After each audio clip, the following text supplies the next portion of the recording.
14 फरवरी को Valentine day के रूप में मनाया जाता है, लेकिन इसी दिन एक ऐसे व्यक्ति का जन्म हुआ जिसने भारत पर आक्रमण करके जमकर लूटा और बाद में अपने साम्राज्य की स्थापना कर भारत पर राज्य किया।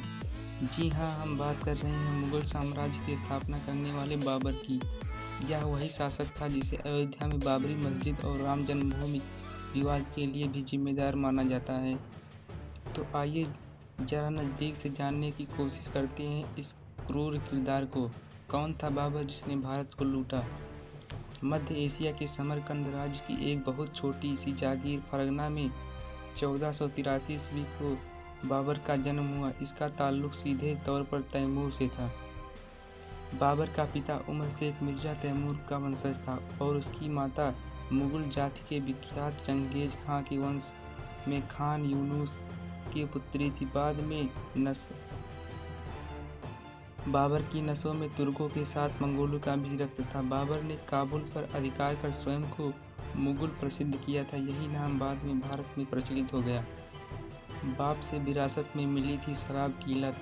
बाबर के पिता उमर शेख को शराब पीने का बड़ा शौक था। अक्सर वह बाबर को भी इसे चखने के लिए न्योता देता था। साथ ही उसे कबूतर पालने का भी बड़ा चाव था।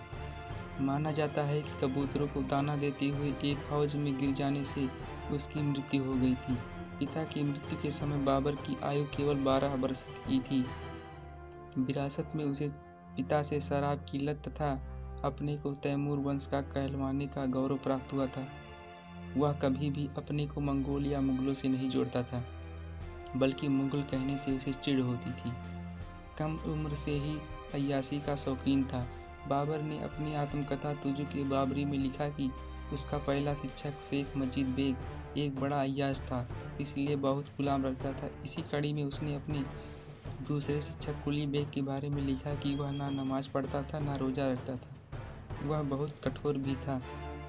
तीसरे शिक्षक पीर अली दोस्तगाई के बारे में उसने लिखा कि वह बहुत हंसौड़, ठिठोलिया और बदकारी में माहिर था। हालांकि इसको लेकर बाबर ने आशिकी पर शेर लिखे थे, परंतु जब बाबर ने बाद में उसे एक बार आगरा की गली में देखा तो उसने स्वयं बाबरनामा में लिखा, वह लड़का मिल गया जो हमारी सोबत में रह चुका था। हम उससे आंखें नहीं मिला पाए क्योंकि अब हम बादशाह हो चुके थे। ऐसे किस्से से इस बात का अंदाज़ा लगाया जा सकता है कि बाबर कितना अय्याश किस्म का था। छल कपट से किया था काबुल पर कब्जा। बाबर ने समरकंद को जीतने के लिए 3 बार प्रयास किए थे, पर सभी में उसे असफलता ही मिली थी। इसलिए जल्दी ही उसने कपट तथा चतुराई से 1504 ईस्वी में काबुल पर कब्जा कर लिया। अब उसने भारत की ओर ध्यान दिया, जो उसके जीवन की बड़े लंबे समय से लालसा थी। बाबर के भारत आक्रमण का मूल कारण भारत की राजनीतिक परिस्थितियों से भी अधिक स्वयं उसकी दयनीय तथा असहाय व्यवस्था थी। वह काबुल के उत्तर अथवा पश्चिम में संघर्ष करने की अवस्था में न था। हाँ, वह भारत की धन संपत्ति जरूर लूटना चाहता था। इसके लिए वह अपने पूर्वजों महमूद गजनवी तथा मोहम्मद गौरी का हवाला देकर भारत को तैमूरिया वंश का क्षेत्र बताया। 3000 से भी अधिक निर्दोषों को मारा। बाबर की कट्टरता और क्रूरता को इसी से समझा जा सकता है कि उसने अपने पहले आक्रमण में ही बाजौर के सीधे साधे 3000 से भी अधिक निर्दोष लोगों की हत्या कर दी थी। वो भी सिर्फ इसलिए क्योंकि बाजौर वाले विद्रोही तथा मुसलमानों के शत्रु थे। यहाँ तक कहा जाता है कि उसने इस युद्ध के दौरान एक पुश्ते पर आदमियों के सिरों को काटकर उसका स्तंभ बनवा दिया था। यह नृशंस अत्याचार उसे भेरा पर आक्रमण करके भी किए। गुरु नानक ने देखा था बाबर का अत्याचार।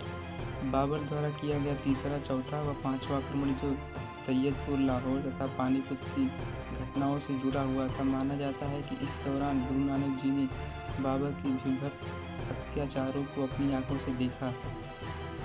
उन्होंने इन आक्रमणों को पाप की बारात और बाबर को यमराज की संज्ञा दी थी। इन आक्रमणों में बाबर ने किसी के बारे में नहीं सोचा। उसके रास्ते में बूढ़े, बच्चे और औरतें, जो कोई भी आया वह उन्हें काटता रहा। वह किसी भी कीमत पर अपने साथ ज़्यादा से ज़्यादा धन लूट कर ले जाना चाहता था।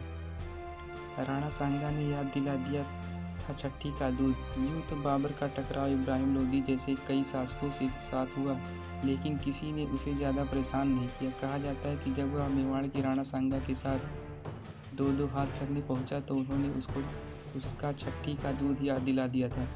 राणा सांगा के साथ हुए इस टकराव को बाबर के जीवन का सबसे बड़ा टकराव माना जाता है। बाबरनामा में इसका विस्तृत वर्णन है। कहते हैं यह टकराव बाबर के लिए एक प्रतिष्ठा का प्रश्न बन गया था। हालांकि 1527 ईस्वी में खानवा की युद्ध में अंततः उसे सफलता मिल गई थी। बाबर राम जन्मभूमि विवाद का जनक था। अपने पूर्वजों की तर्ज पर बाबर ने क्रूरता जारी रखी। उसने मुसलमानों की हमदर्दी पाने के लिए हिंदुओं का नरसंहार ही नहीं किया, बल्कि अनेक हिंदू मंदिरों को भी नष्ट किया। उसके एक अधिकारी ने संभल में एक मंदिर को गिराकर मस्जिद का निर्माण करवाया। उसके सदर शेख जैना ने चंदौरी के अनेक मंदिरों को नष्ट किया। यहाँ तक माना जाता है कि बाबर की आज्ञा से मीर बाकी ने अयोध्या में राम जन्मभूमि पर निर्मित प्रसिद्ध मंदिर को नष्ट कर मस्जिद बनवाई थी। यही नहीं, ग्वालियर के निकट पुरवा में अनेक जैन मंदिरों को भी नष्ट किया। यह कहना गलत नहीं होगा कि क्रूर बाबर का भारत पर आक्रमण हर तरह से महमूद गजनवी या मोहम्मद गौरी जैसा ही था, जिन्होंने अपने हितों की खातिर किसी भी प्रकार के नरसंहार को सही माना। जाहिर तौर पर इतिहास में ऐसे क्रूर शासक को उनकी क्रूरता के लिए कहीं ज़्यादा याद किया जाएगा बजाय किसी और बात की। अपना कमेंट देना ना भूलिएगा।